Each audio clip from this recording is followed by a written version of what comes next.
सियावर भारत माता की, भारत माता की, भारत माता की। जय भवानी, जय भवानी।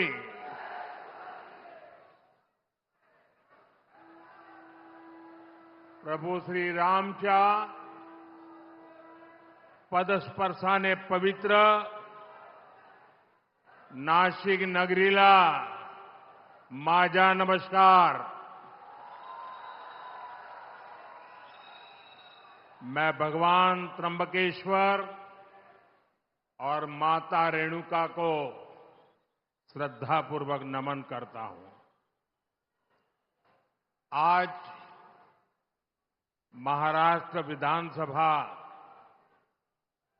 चुनाव प्रचार के पहले दिन मुझे नासिक की पुण्य भूमि पर आने का सौभाग्य मिला है। जब अयोध्या में राम मंदिर की 500 साल की प्रतीक्षा पूरी हुई, जब प्रभु श्री राम एक बार फिर वापस आए, तो अयोध्या में प्राण प्रतिष्ठा से पहले 11 दिनों के मेरे व्रत अनुष्ठान की शुरुआत भी यहीं नासिक से शुरू हुई थी।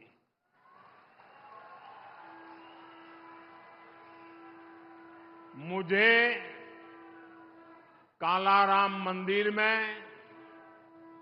सफाई और सेवा का अवसर भी मिला था। आज एक बार फिर मैं विकसित महाराष्ट्र के लिए, विकसित भारत के लिए नासिक का आशीर्वाद लेने के लिए आया हूं।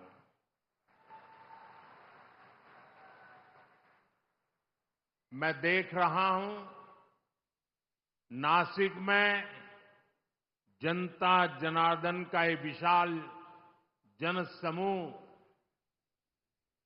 महाराष्ट्र का जन जन कह रहा है,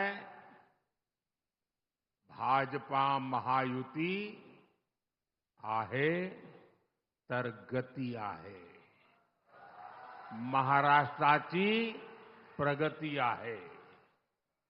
साथियों, आज महाराष्ट्र के प्रख्यात साहित्यकार और कला जगत के मजबूत स्तंभ रहे पू. ल. देशपांडे जी की जन्म जयंती है।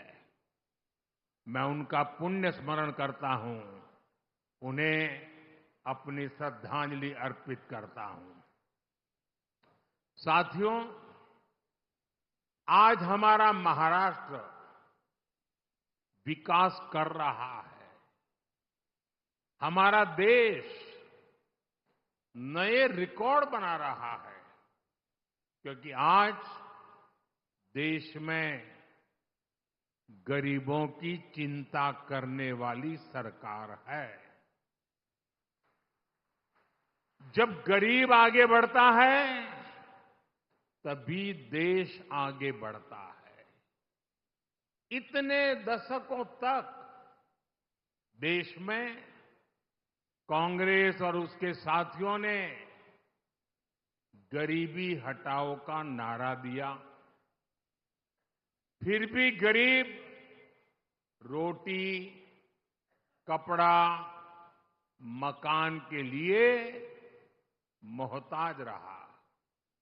लेकिन अब केवल 10 वर्षों के भीतर भीतर देश के 25 करोड़ लोग गरीबी से बाहर आए हैं।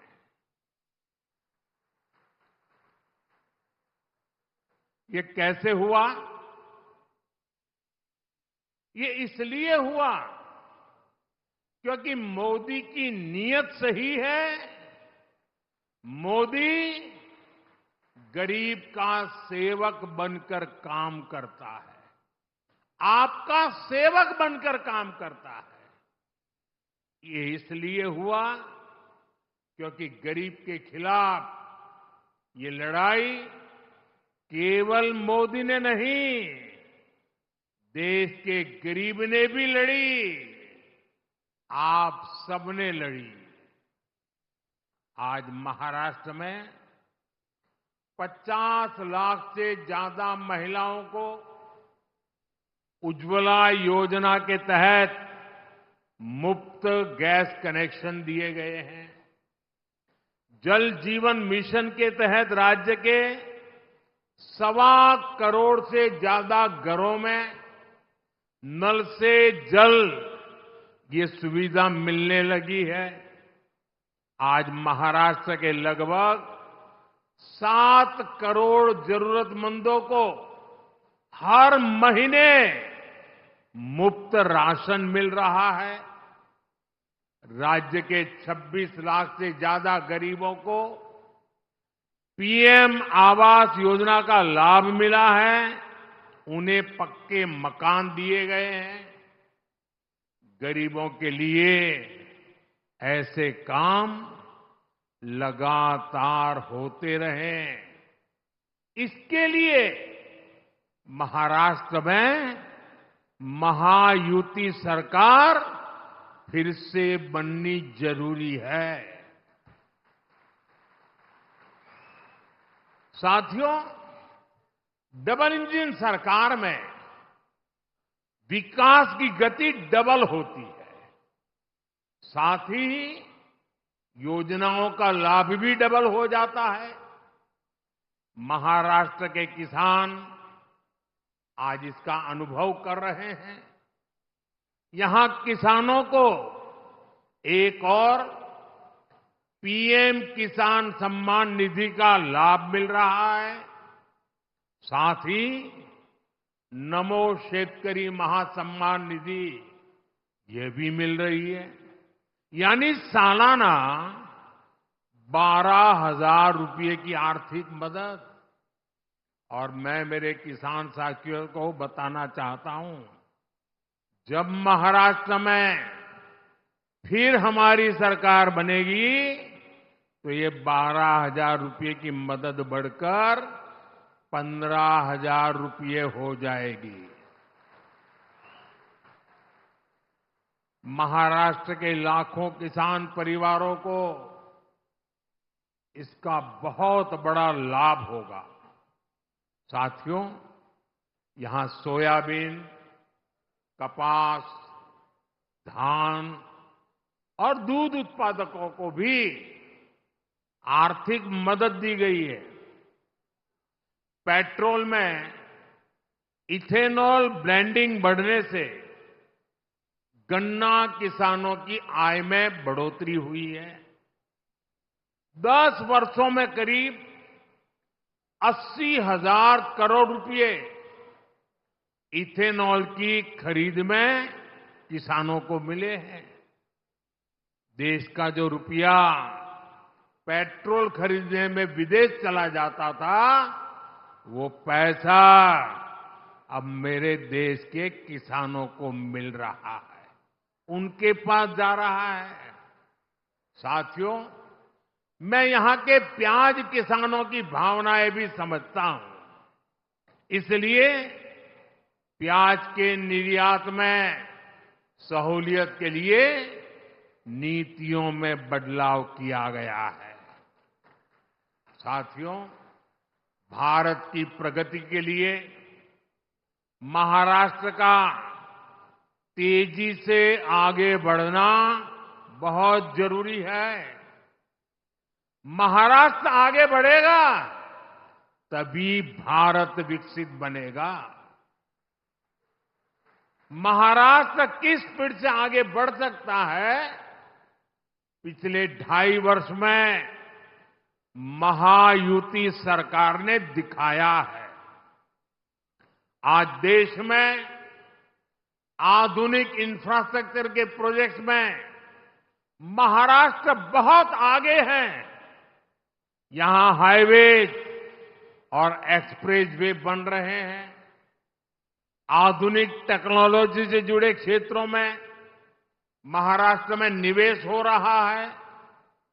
लेकिन आप मुझे बताइए, अगर कोई सरकार ये काम रोक दे तो क्या महाराष्ट्र आगे बढ़ पाएगा? हाथ तो हिला रहे हो, मुंह से भी तो बोलो। क्या महाराष्ट्र आगे बढ़ पाएगा? महाराष्ट्र के युवाओं को क्या रोजगार के अवसर मिल पाएंगे? अगर ये काम रुके तो महाराष्ट्र काफी पीछे छूट जाएगा। कांग्रेस और उसके साथी यही चाहते हैं, उनका यही एजेंडा है।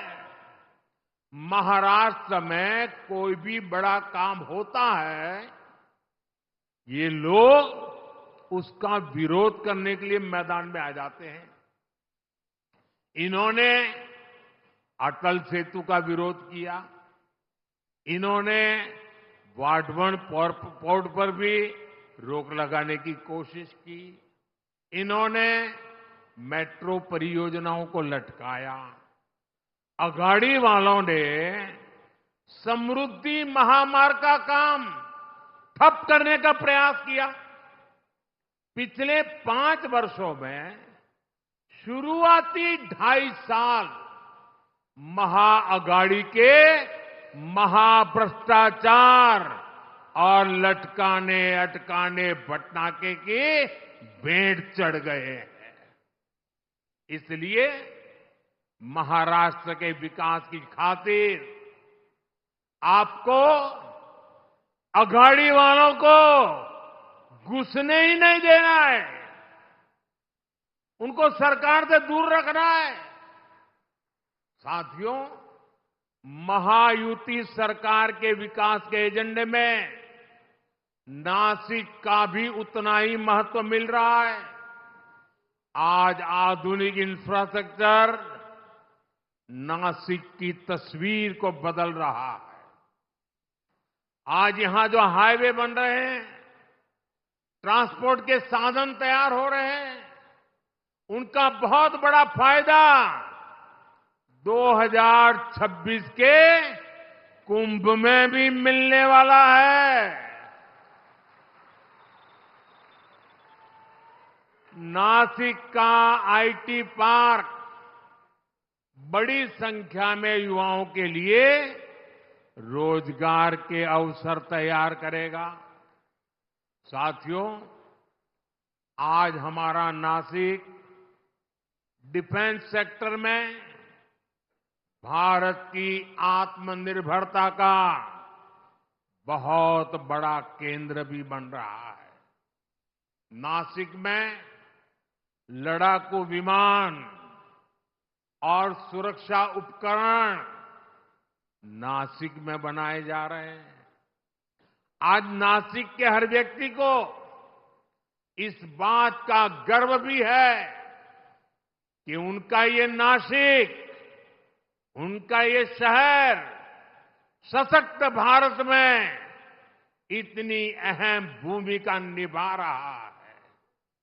लेकिन साथियों, दूसरी तरफ एक कांग्रेस और अघाड़ी वाले लोग भी है। ये देश को पीछे करने का, देश को कमजोर करने का कोई मौका नहीं छोड़ते। इन लोगों ने डिफेंस मैन्युफैक्चरिंग में देश को पीछे करने के लिए क्या कुछ नहीं किया। इन्होंने एचएएल को लेकर तरह तरह के झूठ फैलाए, विवाद खड़े करने की कोशिश की। इन्होंने फैक्ट्रियों के बाहर धरना प्रदर्शन करवाए, कर्मचारियों को भड़काने की कोशिश की। लेकिन आज वही एचएएल रिकॉर्ड मुनाफे वाली कंपनी बनकर उभरी है। जब नीतियां स्पष्ट होती हैं नीयत साफ होती है तो अच्छे परिणाम भी मेरे नासिक के भाई बहन देख रहे हैं।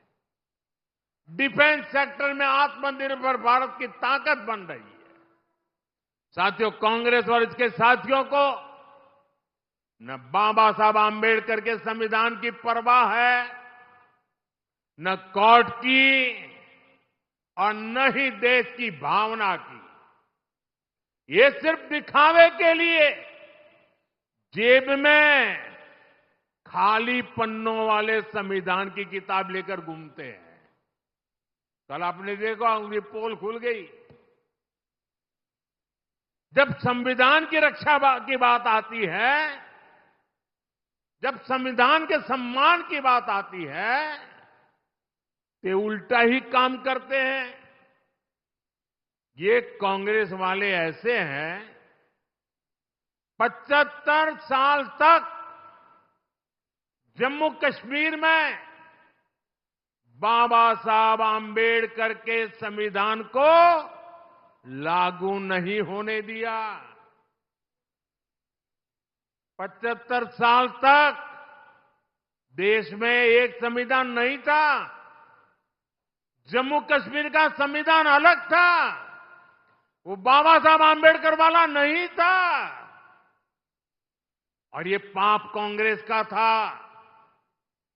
कांग्रेस ने आर्टिकल 370 की ऐसी दीवार बना दी थी कि बाबा साहब आम्बेडकर का संविधान वहां घुस ही नहीं सकता था। भाजपा एनडीए ने आर्टिकल 370 को हटाया और एक देश, एक संविधान लागू किया। और मेरी बाबा साहब आम्बेडकर को सबसे बड़ी श्रद्धांजलि है।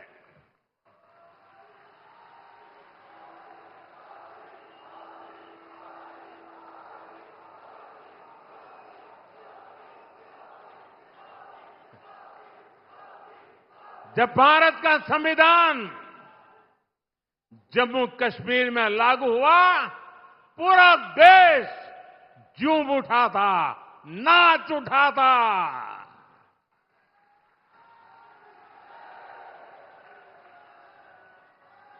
मैं जरा मेरे नासिक के लोगों को पूछना चाहता हूं।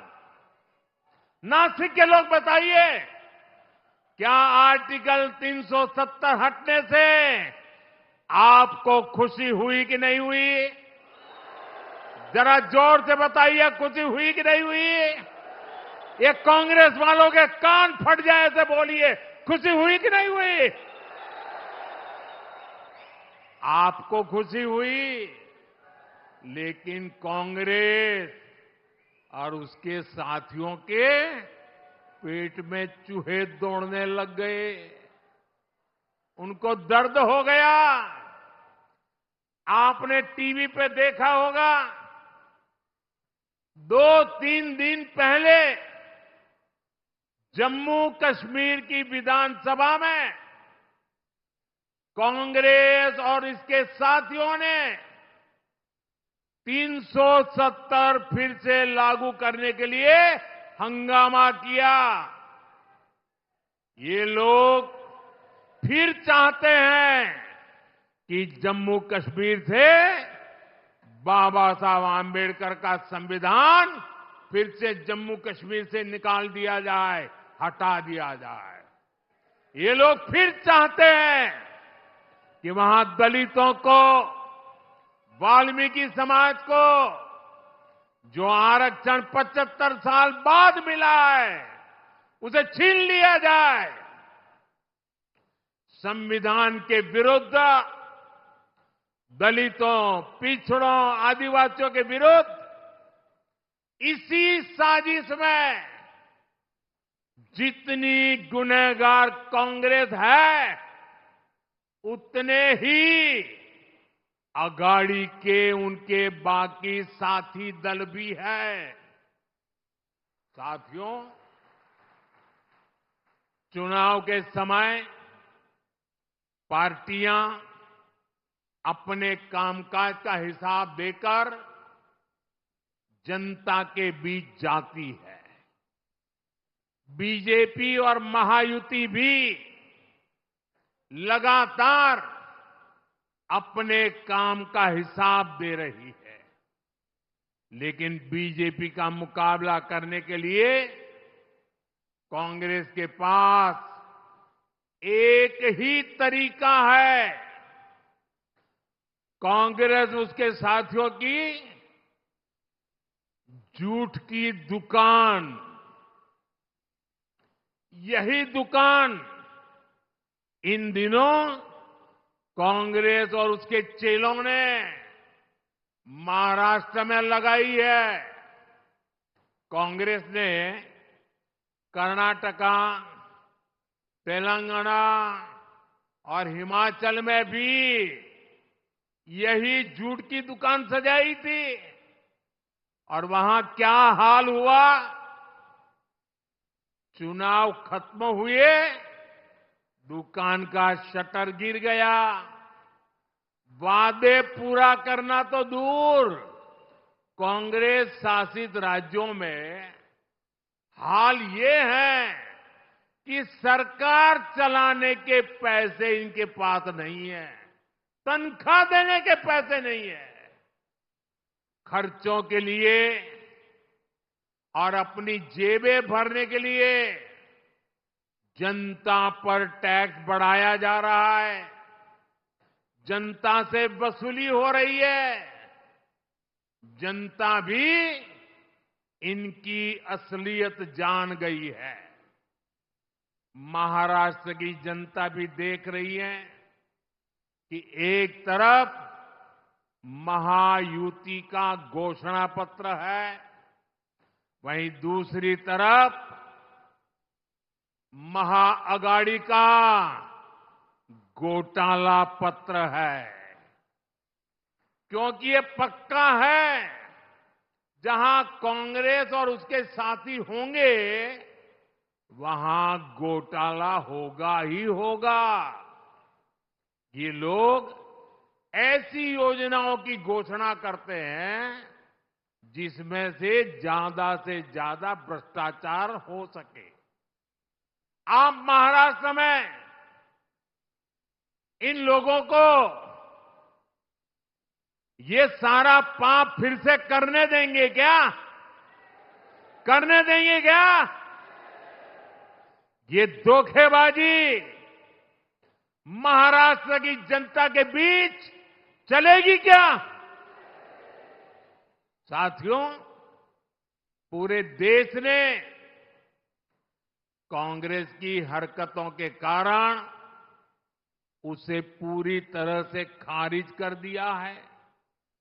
कांग्रेस अब ऑल इंडिया कांग्रेस नहीं बची। कांग्रेस अब परजीवी कांग्रेस बन चुकी है। ये कांग्रेस पार्टी अब केवल बैसाखियों पर ही जिंदा है।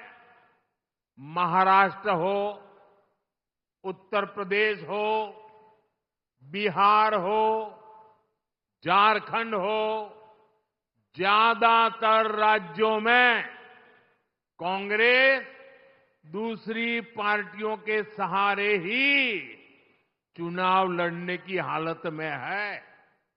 वो अपने पैरों पर खड़ी नहीं रह सकती। इसलिए साथियों, कांग्रेस ने राजनीति में खुद को बचाने के लिए अपना सबसे बड़ा हथियार चला है। ये हथियार है एससी, एसटी, ओबीसी समाज की एकता तोड़ो। एकता तोड़ो और राज छीनो। कांग्रेस के लोग जनजातीय समूह, शेड्यूल ट्राइब, हमारे आदिवासी, एसटी को बांटना चाहते हैं। कांग्रेस के लोग हमारे दलित भाई बहन, एससी को बांटना चाहते हैं, कांग्रेस के लोग ओबीसी को बांटना चाहते हैं। साथियों, कांग्रेस के रहते ओबीसी कभी इतना एकजुट नहीं हो पाया। ओबीसी को आरक्षण भी तभी मिला जब कांग्रेस सरकार हटी।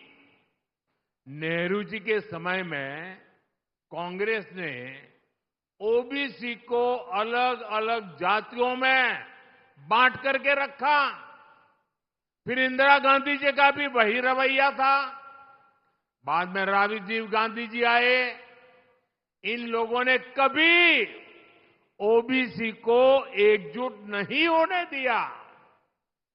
और 90 के दशक में जैसे ही ओबीसी एकजुट हुआ, ओबीसी एक ताकत बना, ओबीसी अपने हकों के लिए जागरूक बना, ओबीसी देश की भलाई के लिए कुछ करने के लिए आगे आया। और इसका पहला नतीजा क्या आया?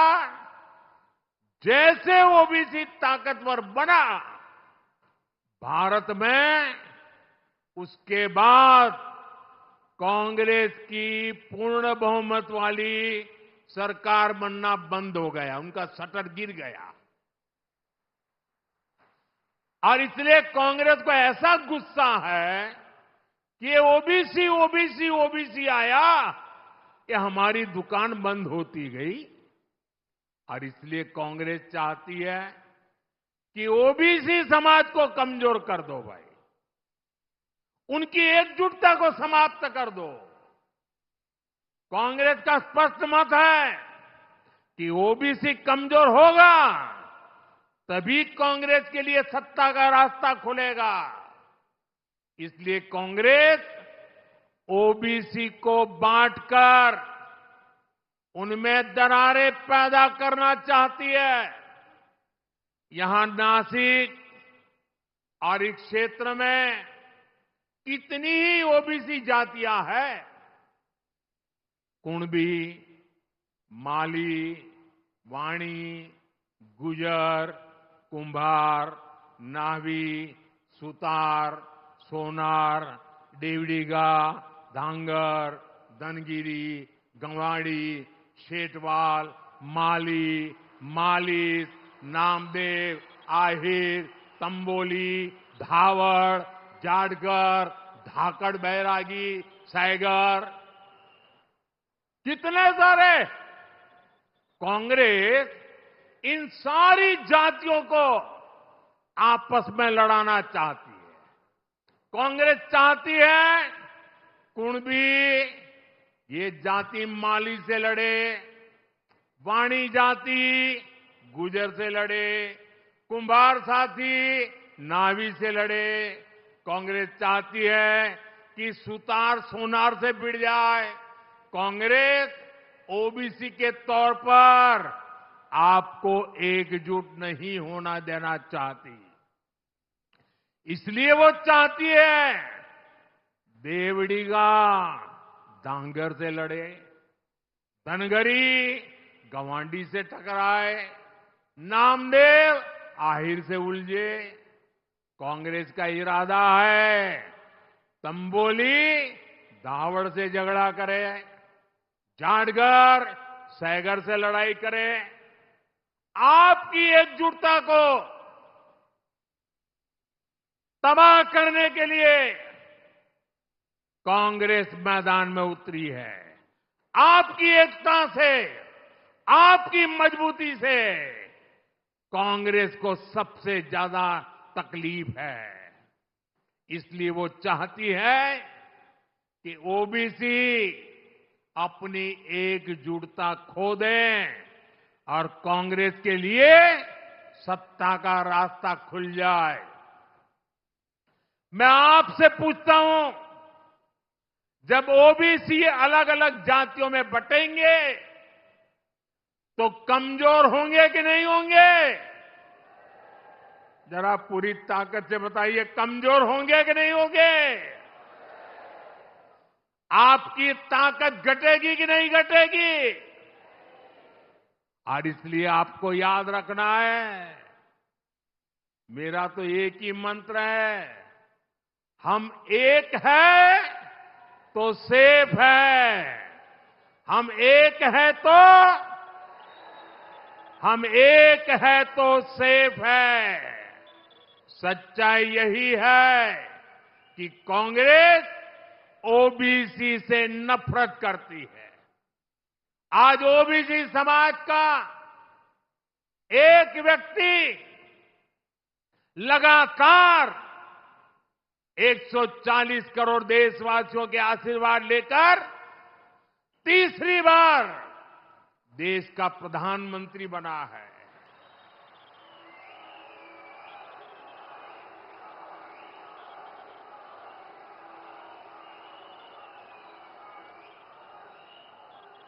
कांग्रेस को हजम नहीं हो रहा है, ओबीसी, वो भी इतनी छोटी जाति का, वो कैसे प्रधानमंत्री बन गया और 60 साल के बाद तीसरी बार बनने वाला बन गया। उनको नींद नहीं आ रही है और इसलिए गुस्सा ओबीसी समाज पे निकाल रहे हैं। साथियों, यहां हमें आशीर्वाद देने के लिए इतनी बड़ी संख्या में माताएं, बहनें, बेटियां आई है। आपको याद रखना है, ये महाआघाड़ी वाले महाराष्ट्र की महिलाओं के सबसे बड़े दुश्मन है। आप जानते हैं, आज पूरे देश में महाराष्ट्र की एक योजना की बहुत चर्चा हो रही है।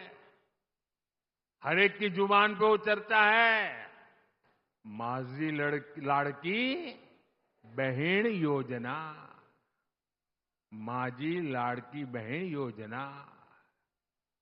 हमारी बहन बेटियों को इस योजना का लाभ हो रहा है, लेकिन ये जो कांग्रेस और अघाड़ी वाले हैं, इन्हें इस योजना के लिए बहुत तकलीफ हो रही है। इस योजना को बंद कराने के लिए ये लोग कोर्ट तक चले गए हैं। भाई और बहनों, बीजेपी और महायुति महिलाओं के सम्मान और प्रगति के लिए समर्पित है। केंद्र सरकार की नीतियों से आज महिलाएं सशक्त और समर्थन बन रही है। हम 3 करोड़ बहनों को लखपति दीदी बना रहे हैं। महिलाएं आज ड्रोन दीदी बन रही है, देश की प्रगति में सक्रिय भूमिका निभा रही है। आज हम गरीबों को प्रधानमंत्री आवास दे रहे हैं, तो वो भी घर की महिलाओं के नाम पर दिए जा रहे हैं। अभी केंद्र में नई सरकार बनने के 100 दिन के भीतर ही हमने 3 करोड़ नए घरों को भी मंजूरी दी है।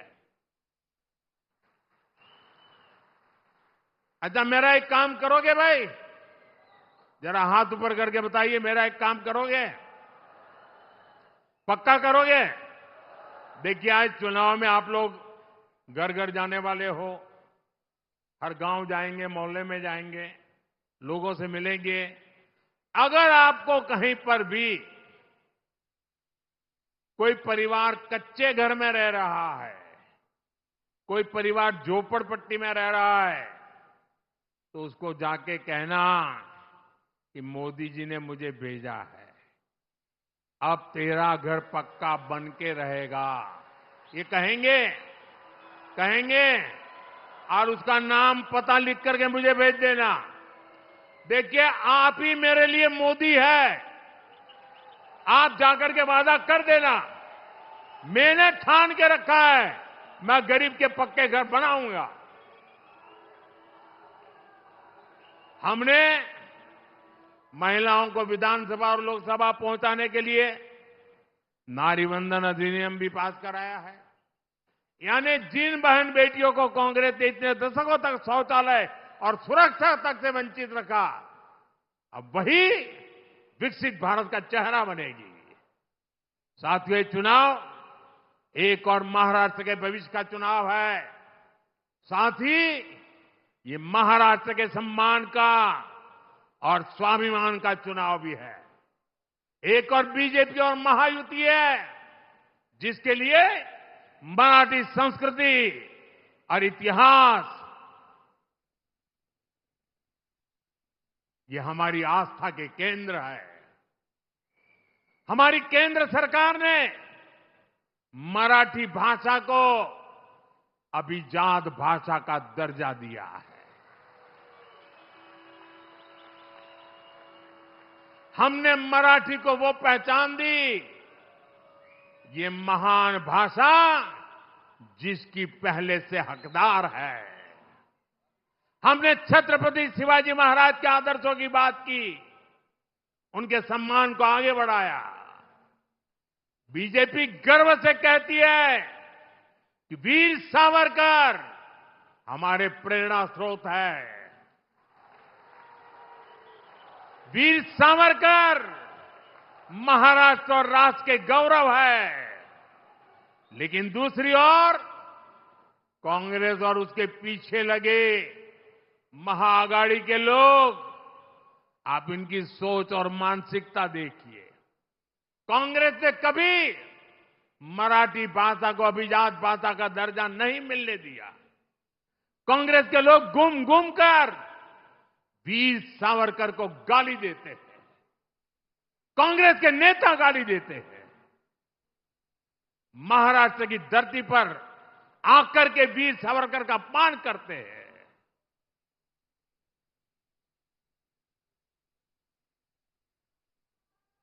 और मैंने सुना है कि महाराष्ट्र के आघाड़ी के कुछ नेताओं ने कांग्रेस के युवराज को बिठाया, उसको कहा, भाई महाराष्ट्र में चुनाव जीतना है, तुम वीर सावरकर को अभी गाली देना कुछ दिन बंद करो। उसके मुंह पे ताला लगाया, गाली बोलना बंद करो। और ये देखिए आघाड़ी वाले, सबसे बड़ा दुर्भाग्य ये है कि सावरकर की विरासत का दम भरने वाले आज आघाड़ी में कांग्रेस के साथ खड़े हो गए हैं। मैं कांग्रेस के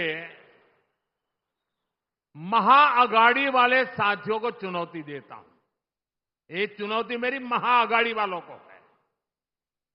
ये पार्टियां कांग्रेस के युवराज के मुंह से, कांग्रेस के नेताओं से वीर सावरकर के तप, त्याग, बलिदान के कम से कम 15 मिनट रोज अपने भाषण में प्रशंसा करके जरा दिखा दे। एक युवराज कभी भी वीर सावरकर की प्रशंसा करने की हिम्मत नहीं करेगा।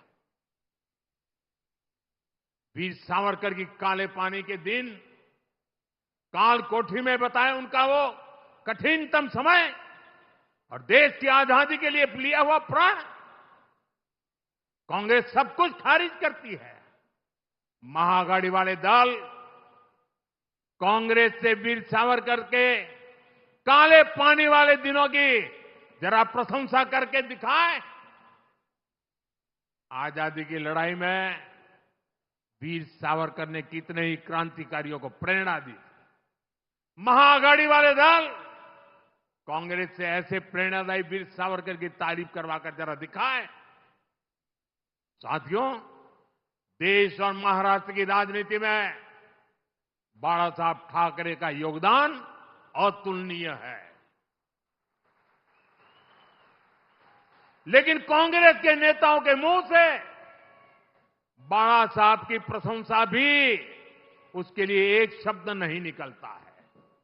मैं आघाड़ी में कांग्रेस के दोस्तों को यह भी चुनौती देता हूं, वो कांग्रेस के नेताओं से, युवराज के मुंह से बाला साहब ठाकरे की, उनकी विचारधारा की सार्वजनिक रूप से प्रशंसा करके दिखाएं।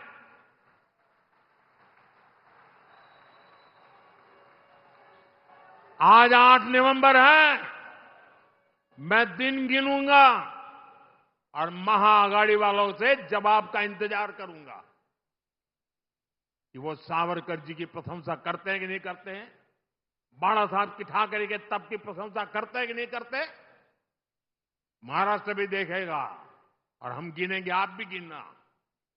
साथियों, इस चुनाव में आपको बीजेपी और महायुति के उम्मीदवारों को विजयी बनाना है। मैं आपसे आशीर्वाद मांगने के लिए आया।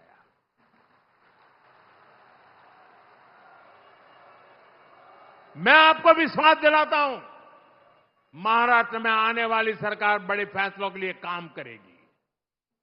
आप प्रभु श्री राम की तपोभूमि नासिक से हमारे चुनाव अभियान की शुरुआत श्री प्रभु श्री राम के आशीर्वाद से जरूर सफल होगी।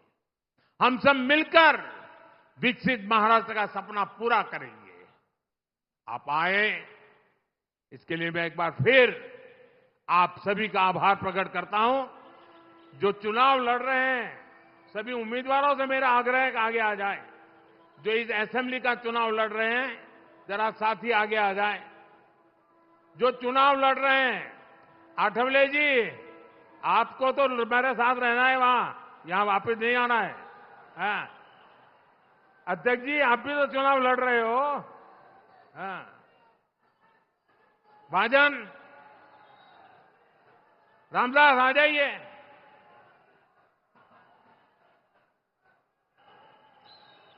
मेरे साथ बोलिए, भारत माता की, भारत माता की।